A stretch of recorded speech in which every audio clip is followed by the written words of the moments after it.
মুখ্যমন্ত্ৰীয়ে কি কৈছে? মুখ্যমন্ত্ৰীয়ে কৈছে জুবিন গাৰ্গৰ ন্যায় আমি দিম, ন্যায় পাব, আৰু জুবিন গাৰ্গে ন্যায় পাবই লাগিব। Justice for Zubeen. মুখ্যমন্ত্ৰী ডাঙৰীয়াৰ ওপৰত বিশ্বাস আছে নাই? জুবিন গাৰ্গক বাচিব আছে? ন্যায়, য়েছ ন্যায় আছে না?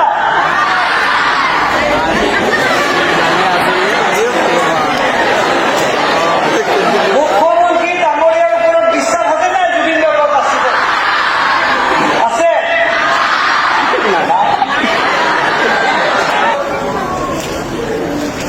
এতিয়া প্ৰকাশ দাস যদিও